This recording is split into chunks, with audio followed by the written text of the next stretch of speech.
RTI media. నమస్కారం, వార్తలకు స్వాగతం. ముందుగా ముఖ్యాంశాలు. బీజేపీ ఎంపీ లక్ష్మణ్ మీడియా సమావేశం. సీఎం రేవంత్ రెడ్డిపై ఫైర్.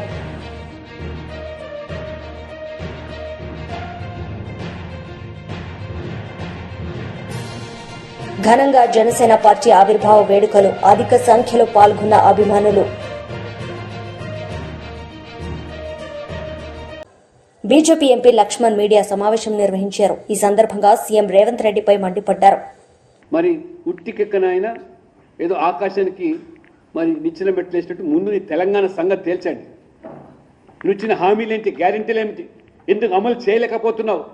ఎందుకంటే నువ్వు కూనీ రాగలు అయితే తీస్తున్నావో, మన ఇండియా కాంక్లేవ్లో నేను 3,75,000 కోట్ల అప్పు ఉందనుకొని నేను హామీలు ఇచ్చాను, గ్యారెంటీలు నేను మా రాహుల్ గాంధీ ప్రకటించారు. ఇప్పుడు మేము నిస్సహాయత వ్యక్తం చేస్తున్నాము. నాకు వచ్చే ఆదాయం ఎంత, వడ్డీలకు అసలుకే పోతున్నది, నీ అభివృద్ధికి ఎక్కడ ఖర్చు పెట్టాలి? ఎన్నికల ముందు 7 లక్షల కోట్లు అప్పు అని చెప్పినటువంటి విషయాన్ని ఇవాళ రేవంత్ రెడ్డి గారు మర్చిపోయి మాట్లాడుతున్నారు. ప్రజలు మోసం చేస్తున్నారు. ఇవాళ కొత్తగా నాకు 7 లక్షల కోట్ల అప్పు ఉందని తెలిసింది కాబట్టి ఆర్థిక పరిస్థితి సేకరించలేదు. గ్యారెంటీలు, ఉచితాలు ప్రకటించే ముందు సోయి లేకుండా మాట్లాడి ఇప్పుడు ఉచితాల మీద చర్చ జరగాలంటున్నాడు. అంటే ఈ రకంగా తెలంగాణ ప్రజలు మొత్తం కుచ్చుటోపి పెట్టి ఇప్పుడు మళ్ళీ ఉచితాల మీద చర్చ జరగాలి, అభివృద్ధికి డబ్బులు లేకుండా పోతున్నాయి.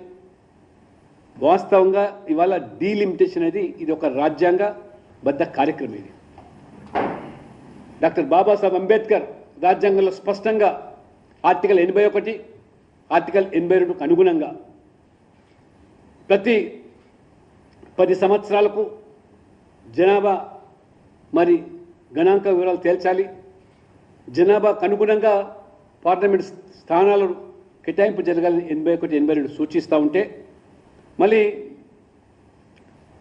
ఆ రకంగా రాజ్యాంగపరమైనటువంటి ఈ ప్రక్రియను కూడా దానికి రాజకీయాలు మరి అంటగొడుతూ ఈ రాహుల్ గాంధీ గారు ఏదైతే మరి మన ఎన్నికల్లో కూడా కులాలను రెచ్చగొట్టి మతాలను అంటే మైనార్టీలను, ముస్లింలను బుజ్జగించుకొని ఓటు బ్యాంకుగా మార్చుకుందామని చేసిన కుట్టిల యత్నాలు ఉన్న పార్లమెంట్ ఎన్నికలతో భగ్నం కావడంతో ఇప్పుడు కొత్త పల్లకి, కొత్త రాగాన్ని ఎత్తుకుంటున్నారు.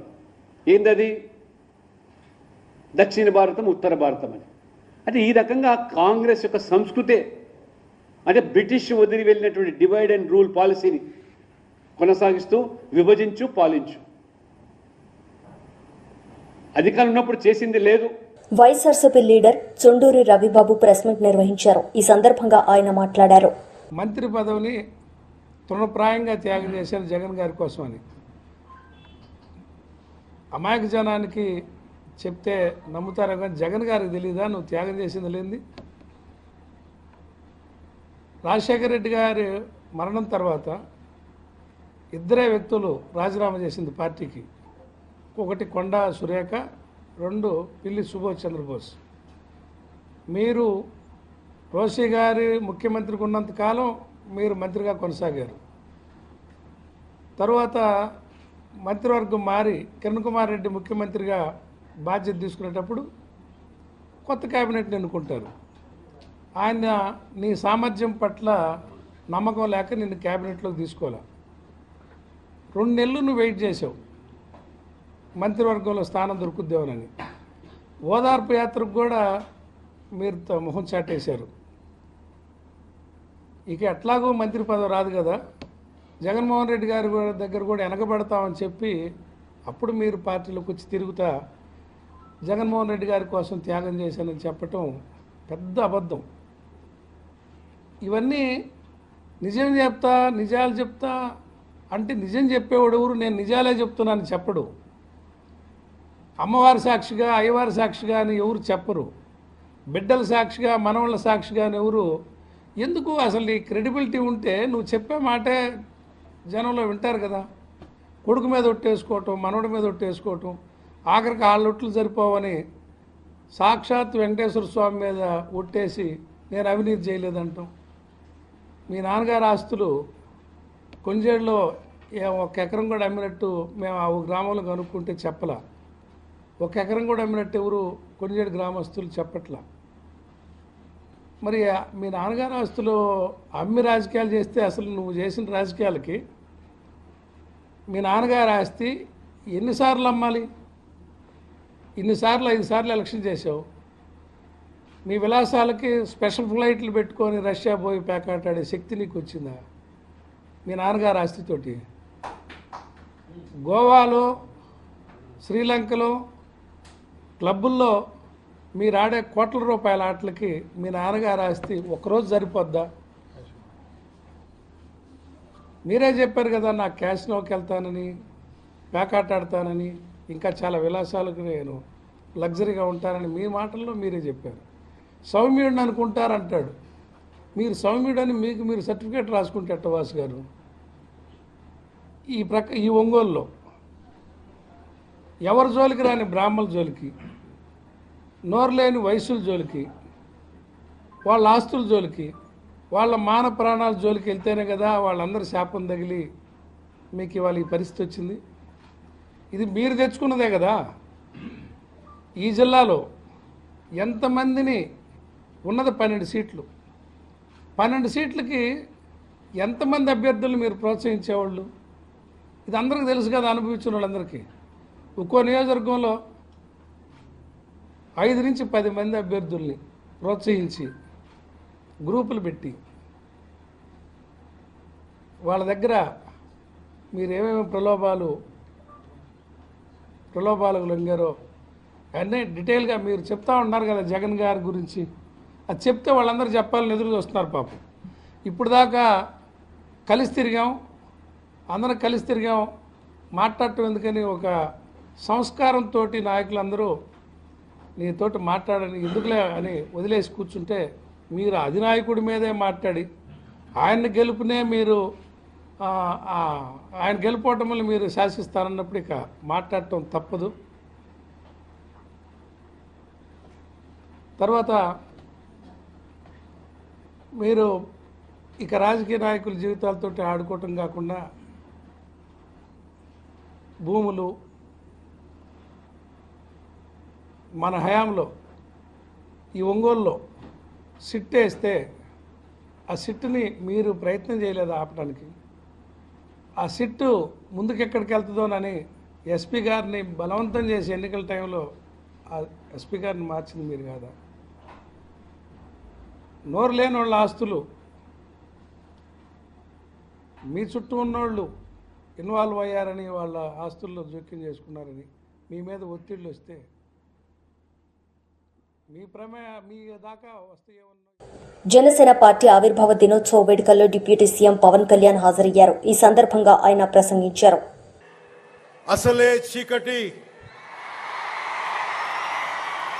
గాఢ అంధకారమైన వెళ్లే దారంతా గోతులు, గుంతలు, లోయలు, అగాధాలు ఉన్న ఇల్లేమో దూరమైన, చేతిలో దీపం లేకపోయినా గుండె ధైర్యమే కవచంగా ధరించిన వాణ్ణి కనుకే అన్నీ ఒక్కడే అయి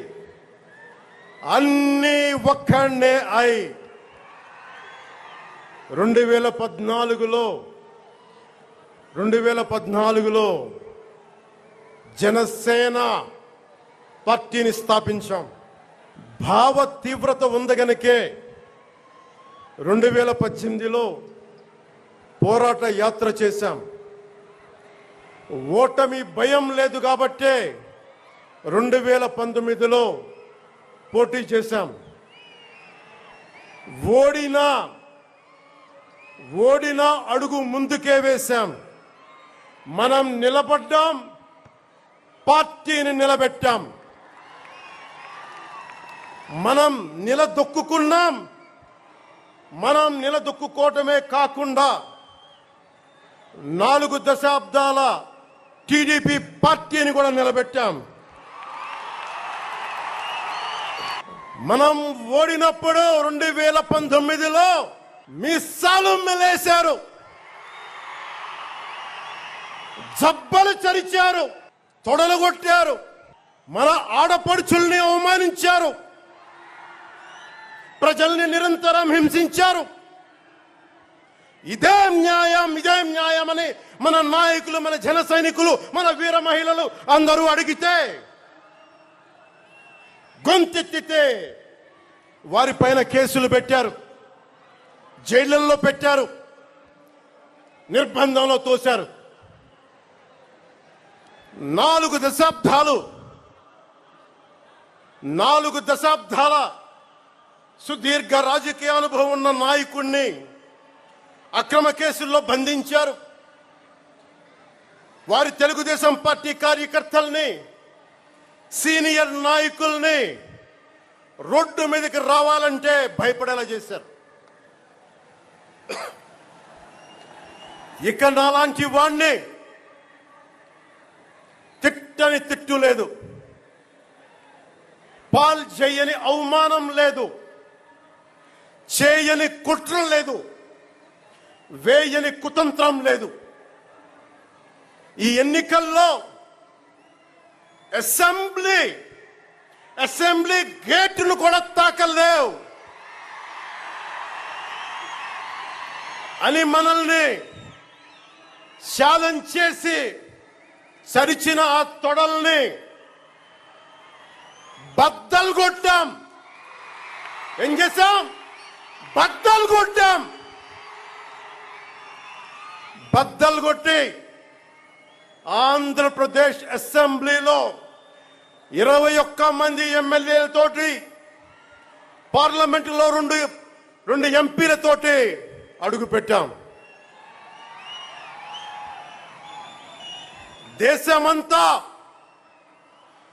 దేశమంతా తల తిప్పి తిరిగి చూసేలా 100% స్ట్రైక్ రేట్ తో ఘన విజయం సాధించాం. ఎన్డీఏ కూటమి ప్రభుత్వాన్ని నిలబెట్టాం. ఈ రోజు జయకేతనం ఎగరేస్తున్నాం. జై జనసేన, జై జనసేన, జై జై జనసేన, జై.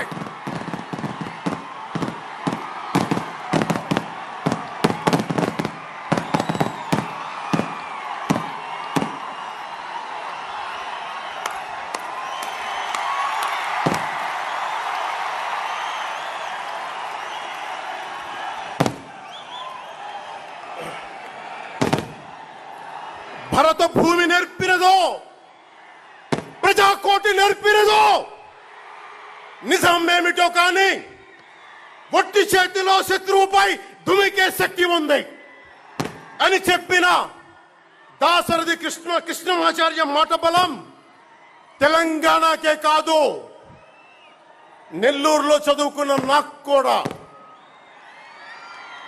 అందుకేనేమో అలా మన జనసేన జన్మస్థలం తెలంగాణ. మాజీ మంత్రి అంబటి రాంబాబు మీడియా సమావేశం నిర్వహించారు. ఈ సందర్భంగా టీడీపీ నేతలపై ఆయన మండిపడ్డారు. రేపు అంటే ఇవాళ ఎంతో కొంత స్పందించాల్సి ఉంటుంది. అపోజిషన్ లో ఉన్నటువంటి మేమని చాలా ఆసక్తిగా చూశా. ఆసక్తిగా చూసిన తర్వాత నాకు అర్థమైంది అసలు ఆయన ఏం చెప్పాలనుకున్నాడు, ఏమి చెప్పాడు. నాకు అర్థం కాకపోతే అర్థం కాపోయింది, రాజకీయ విశ్లేషకులకు అర్థం కాకపోతే అర్థం కాపోయింది, జన సైనికులకు అర్థం కాకపోతే అర్థం కాకపోయింది. కనీసం ఆయనకైనా అర్థమైందా అనేది నాకు అర్థం కాల. మొదటి మాత్రం ఒక పావు గంట సేపు ఒక కృత్రిమంగా ఊగిపోతూ, చాలా శ్లోకాలు చదువుతూ, చాలా వీరత్వాన్ని ప్రదర్శిస్తూ ఊగిపోయారు. తర్వాత నార్మాలిటీకి వచ్చి మాట్లాడారు. ఒక మాట మాత్రం అన్నాడబ్బా, వాస్తవంగా ఒప్పుకోవాలి. నిలబడ్డాం, 4 దశాబ్దాల టీడీపీని నిలబెట్టాం. ఆయన నిలబడ్డాడు. 4 దశాబ్దాల పాటు ఉన్నటువంటి టీడీపీ పడిపోతుంటే దాన్ని నిలబెట్టాడంట. ఇవాళ కాదుగా, మేము దేవుడి నుంచి చెబుతున్నాం. అసలు టీడీపీ పార్టీని నిలబెట్టడం కోసమే పుట్టినటువంటి రాజకీయ పార్టీ మీది. టీడీపీని కాపాడుకోవడం కోసం ఏర్పాటు చేయబడినటువంటి పార్టీది. 2014 మార్చిలో జస్ట్ బిఫోర్ ఎన్నికలప్పుడు దీన్ని ప్రారంభించి ఒక బి టీమ్ గా చంద్రబాబు నాయుడు గారు వదిలారు. కాపులందరినీ కట్టగట్టి, ఎందుకంటే డైరెక్ట్ గా చంద్రబాబు నాయుడు గారి కాపుల్ని చేతుల్లోకి తీసుకోలేడు. ఈ రాష్ట్రంలో ఉన్నటువంటి కులాల చరిత్ర అలాంటిది. చంద్రబాబు నాయుడు గారు తెలుగుదేశం పార్టీ కాపు సామాజిక వర్గం మీద అనేకమైనటువంటి దుశ్చర్యలు చేసినటువంటి సమాజం ఆంధ్ర రాష్ట్రంలో ఉంది. అందులో డైరెక్ట్ గా ఆయనతో మాట్లాడలేరు కాబట్టి కాపులతో పవన్ కళ్యాణ్ గారిని అక్కడ పెట్టి ఆయన నుండి అట్రాక్ట్ చేసి తద్వారా తన వైపు మరలించుకోవాలనేటువంటి ఒక ప్రయత్నంలో భాగంగానే జనసేన పార్టీ ఆవిర్భవించింది అనేది ఇవాళ మేము కొత్తగా చెప్పటంలా, డే 1 నుంచి చెబుతున్నటువంటి అంశమని ఈ సందర్భంగా నేను మనవి చేస్తున్నా. ఆ ప్రక్రియలోనే చంద్రబాబు నాయుడు గారికి ఎప్పుడు ఆపద వచ్చినా కాపులు తీసుకెళ్లి లింక్ చేయడానికి ఏర్పాటు చేయబడినటువంటి ఒక రాజకీయ పార్టీగా ముద్రపడినటువంటి రాజకీయ పార్టీ. అందువల్లే చంద్రబాబు నాయుడు గారిని నిలబెట్టడానికి ప్రయత్నం చేశారు. చంద్రబాబు నాయుడు గారే మొత్తం జనసేనకి తెలుగుదేశం పార్టీకి మేనేజ్ చేసేది ఎవరయ్యా అంటే నారా చంద్రబాబు నాయుడు గారు, ముఖ్యమంత్రి గారు దీన్నంతా కూడా టోటల్ గా మెయింటైన్ చేసేటటువంటి పరిస్థితిలో ఇవాళ ఉన్నారు. దీనిలో ఒక మాట అన్నారు పవన్ కళ్యాణ్ గారు, 100% స్ట్రైక్ రేట్. ఏంటి 100% స్ట్రైక్ రేట్? నాకు అర్థం కాలేదు. మీది మీరు ఒక్కళ్ళే వచ్చారు 100% స్ట్రైక్ రేట్ కి. 21 సీట్లు పోటీ చేశారు, 21 సీట్లు మీరు గెలిచారు. అందువల్ల మీరు 100% స్ట్రైక్ రేట్ అని అనుకుంటే ఎలాగా అంటున్నా? అది బలం కాదు నాయన. 2 పార్టీల యొక్క మద్దతు నీకు వాపుగా కనబడి నీకు 21 వచ్చినాయి. అది రాష్ట్ర ప్రజల దురదృష్టం వల్ల వచ్చిందని నేను మనవి చేస్తున్నా. 21 సీట్లు గెలుచుకొని ఇది నాకు స్ట్రైక్ రేట్ అద్భుతం అమోఘం అనేటువంటి మాట మాట్లాడుతున్నారు. శభాష్ అయ్యా. నేను మాట చెప్తాను, ఏమండి పవన్ కళ్యాణ్ గారు, కొన్నిదల పవన్ కళ్యాణ్ గారు, మీ డయాస్ మీద 21 మంది శాసనసభ్యులు ఉన్నారు, 2 పార్లమెంట్ సభ్యులు ఉన్నారు. అసలు మీ వాళ్ళు ఎవరు చెప్పండి నాకు. మీ పార్టీలో వచ్చిన వారు ఎవరు? చంద్రబాబు నాయుడు గారి దగ్గర టికెట్ లేకపోతే పంపిస్తే వాళ్ళకి టికెట్ ఇచ్చావు. మేము రిజెక్ట్ చేసిన బ్యాచ్ కొంతమంది టికెట్లు ఇచ్చావు. నీ సొంత మనుషులు, నీ పార్టీ మనుషులు ఎవరున్నారు? ఎవరు లేరు. గాలి కొట్టుకొచ్చిన వాళ్ళని కొంతమందిని పెట్టుకున్నావు. నీ అదృష్టం బాగుంది, గాలి కొట్టింది, గెలిచావు. ఇది జరిగినటువంటి అంశం. 100% స్ట్రైక్ రేట్ అనేటువంటి మాట మాట్లాడుతున్నావు. అసలు నీకున్నటువంటి 22 శాసనసభ్యుల్లోనూ 21 శాసనసభ్యుల్లోనూ 2 పార్లమెంటు సభ్యుల్లోనూ 100% నీ వాళ్ళు కాదయ్యా, చంద్రబాబు నాయుడు గారి మనుషులు లేదా మేము రిజెక్ట్ చేసినటువంటి మనుషులు అనే విషయాన్ని దయచేసి గుర్తు పెట్టుకోమని ఈ సందర్భంగా నేను చెప్తున్నా. సరే, నీకు 100% స్ట్రైక్ రేట్ తో నువ్వు గెలిచావు. నువ్వు ఇచ్చిన హామీలు ఏంటి? చంద్రబాబు నాయుడు గారు కూటమి ప్రభుత్వం కలిసి ఇచ్చినటువంటి హామీలు ఏమయ్యాయి అని అడుగుతా ఉన్నా. సూపర్ 6 ఏమైంది? సూపర్ 7 ఏమైంది? 143 హామీలు ఇచ్చి ప్రజల్లోకి వెళ్లారు. అక్కడ కాదు 100% స్ట్రైక్ రేటు నీకు ప్రజలు ఇచ్చారనుకుంటున్నావే, ఇక్కడ చేయమంటున్నా. 100% గా నువ్వు హామీలను నెరవేర్చేటటువంటి దాఖలాలు ఎక్కడ కనబడటం లేదే. నేను నువ్వేదో చెప్తావంటే ఏదేదో చెప్పుకొచ్చాడండి. ఆయనకి ఉపసం ఉందంట, ఆయన ఆరోగ్యం జడగొట్టుకున్నాడంట రాజకీయాల్లో. మాజీ మంత్రి సయావతి రాథోడ్ మీడియా సమావేశం నిర్వహించారు. ఈ సందర్భంగా ఆమె మాట్లాడారు. కొట్టిస్తా అని మాట్లాడడం దేనికి సంకేతం అని చెప్పి ఇవాళ మేము ప్రశ్నిస్తా ఉన్నాం. ఈ రాష్ట్రం ఈ 2 సభల నుంచి, అత్యంత గౌరవప్రదమైన సభల నుంచి నువ్వు ప్రజలకు ఏం చెప్పదలుచుకున్నావు? నీ బుద్ధి, నీ సంస్కారం ఇదని చెప్పదలుచుకున్నావా, లేకపోతే తెలంగాణ ప్రజలకు మరి ఏం నేర్పదలుచుకున్నావో చెప్పాలని నేను డిమాండ్ చేస్తూ, దీన్ని సభ్య సమాజం మరి బుద్ధిజీవులు, మేధావులు గమనించాలి. ఇలాంటి ముఖ్యమంత్రిని ఎన్నుకున్నందుకు ఇవాళ తెలంగాణ ప్రజానికం బాధపడే విధంగా, నొచ్చుకునే విధంగా మరి అదే యూట్యూబర్లను లేకపోతే మీడియాని ఈ విధంగా మాట్లాడటం చాలా దారుణం. దీన్ని తీవ్రంగా ఖండిస్తున్నాం. సభ్య సమాజం కూడా దీన్ని ఖండించాలని నేను విజ్ఞప్తి చేస్తా ఉన్నాను. బీఆర్ఎస్ లీడర్ మీడియా సమావేశం నిర్వహించారు. ఈ సందర్భంగా పలు అంశాలపై ఆయన మాట్లాడారు. ఎంత హాస్యాస్పదంగా ఉంటుందంటే ముఖ్యమంత్రి గారి వైఖరి. ఇవాళ అసెంబ్లీలో మాట్లాడుతూ ఆయన ఒక మాట అంటున్నారు, ఎవరైనా సంస్కారం పరిచి మాట్లాడితే బట్టలిప్పి బజార్లో తిప్పుతామని అంటున్నాడు. సంస్కారం మరిచి మాట్లాడితే బట్టలిప్పి బజార్లో తిప్పుతారు. ఇంత గొప్ప సంస్కారాన్ని ఆయన అసెంబ్లీలో ప్రదర్శిస్తున్నాడు. ఇవాళ తెలంగాణ సంస్కృతికి, తెలంగాణ రాజకీయ సంస్కృతికి, తెలంగాణ ఉద్యమ స్ఫూర్తికి, ఆత్మగౌరవానికి, మొత్తం తెలంగాణ సమాజానికి ఒక మాయని మచ్చలాగా మారింది ముఖ్యమంత్రి గారి మాట తీరు. తెలంగాణ ఉద్యమ సారథి, స్వరాష్ట్ర సాధకుడు, తొలి ముఖ్యమంత్రి కల్వకుంట్ల చంద్రశేఖరరావు వారి గురించి మొన్న రవీంద్ర భారతిలో ముఖ్యమంత్రి గారు చేసిన అత్యంత జుగుప్సాకరమైన, అమానుషమైన, అసభ్యకరమైన వ్యాఖ్యల్ని యావత్ తెలంగాణ సమాజం ఖండిస్తున్నది.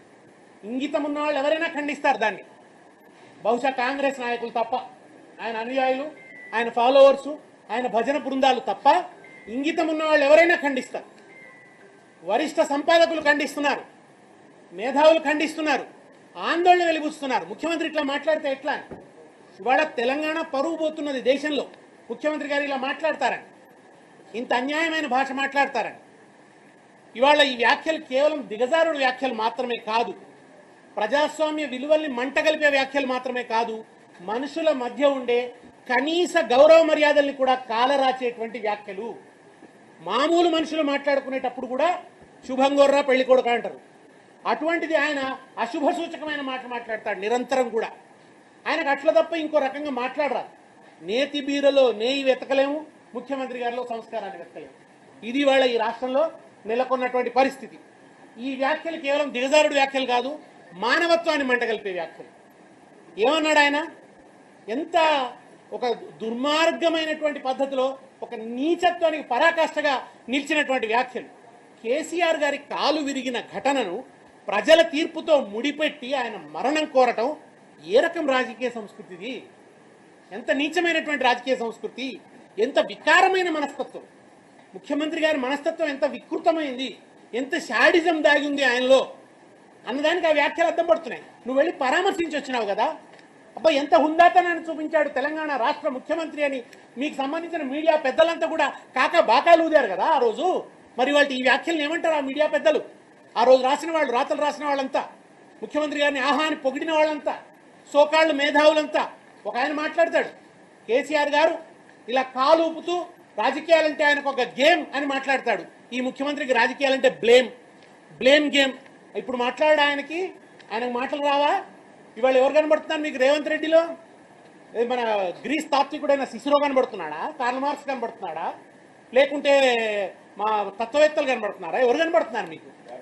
ఎటువంటి దుర్మార్గమైనటువంటి మాట్లాడుతున్నారు ఆయన? ప్రతిపక్ష నేత గురించి ఆయన అంత అశుభసూచకంగా మాట్లాడొచ్చునా? పైగా ఏమంటున్నాడు? వ్యక్తిగతంగా మాట్లాడలేదని వాళ్ళ మంత్రులు సమర్థించేటువంటి ప్రయత్నం చేస్తున్నారు. స్పష్టంగా TDP leader Varla Ramaiah media సమావేశం నిర్వహించారు. ఈ సందర్భంగా పలు అంశాలపై ఆయన మాట్లాడారు. చదువుకున్నాడు, అక్కడ సాఫ్ట్వేర్ ఇంజనీర్గా పనిచేస్తున్నాడు, నెలకి 3 లక్షల రూపాయలు మాకు పంపిస్తున్నారని ఆ దళిత వృద్ధ దంపతులు చెబితే ఆయన కళ్ళు చెమ్మగిలినాయి. అది ఆయన దళిత వర్గాలకు చేసిన మేలు. చెప్పమనండి పెద్ద వాళ్ళందరి. 5 ఏళ్ళు ముఖ్యమంత్రి చేసిన ఆ జగన్మోహన్ రెడ్డిని నేను ఈ రోజున అడుగుతున్నా, డిడ్ యూ ఎప్పుడు చేశారు మీరు? ఏ ఒక్క దళితుడికైనా మీరు ఉద్యోగం విదేశాల్లో ఇప్పించారా? అబద్ధాలు చెప్పి అందలమెక్కిన ఖ్యాతి మీది పనిచేసి చూపించిన మహనీయుడు చంద్రబాబు నాయుడు గారు అని చెప్పి కూడా నేను తెలియజేస్తున్నా. ఆయన ఎన్నో కార్యక్రమం చేశారు. జన్మభూమి అని కార్యక్రమం పెడితే అందరూ కూడా విదేశాల్లో పనిచేస్తున్న వాళ్ళు, పెద్ద పారిశ్రామిక స్థిరపడిన వాళ్ళు, కోట్లాది రూపాయలు సంపాదించుకున్న వాళ్ళందరూ కూడా మీ గ్రామానికి వెళ్ళండి, మీ జన్మభూమికి వెళ్ళండి. ఆ జన్మభూమికి మీకు చేతనైనంత సాయం చేయండి అంటే నాకు బాగా గుర్తు.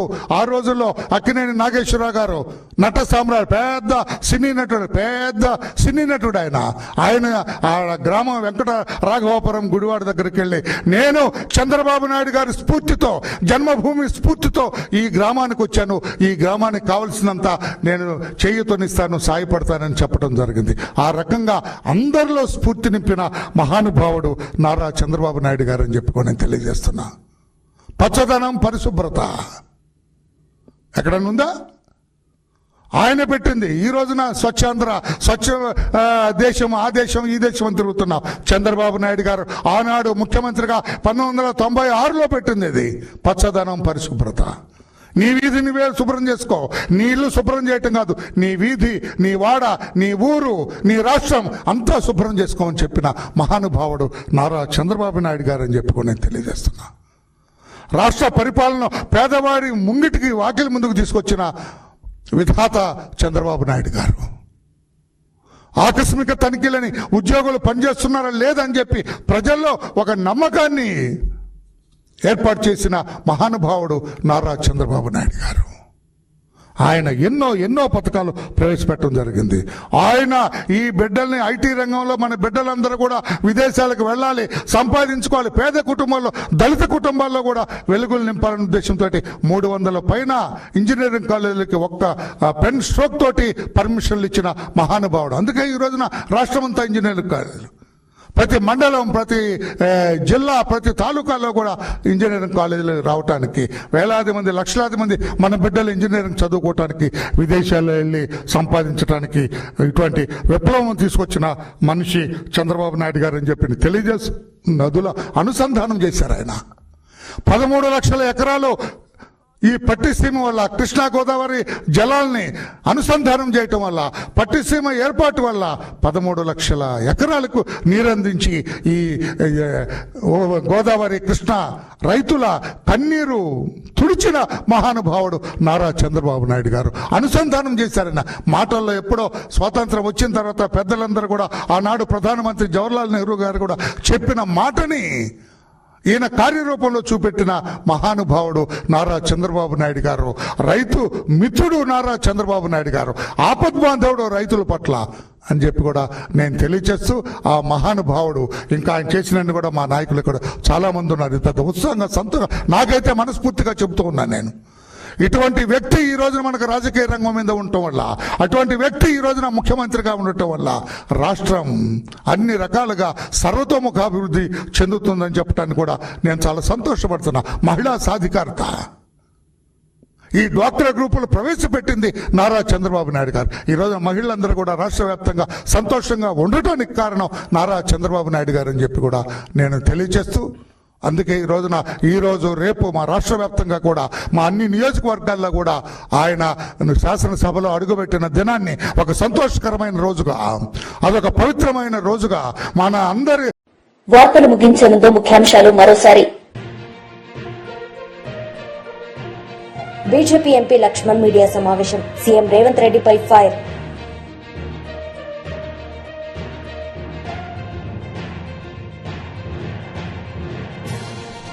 ఘనంగా జనసేన పార్టీ ఆవిర్భావ వేడుకలు, అధిక సంఖ్యలో పాల్గొన్న అభిమానులు. ఈ వార్తలు ఇంతటితో సమాప్తం. తిరిగి ప్రసారమయ్యే వార్తల్లో మళ్లీ కలుద్దాం. అంతవరకు సెలవు. నమస్తే.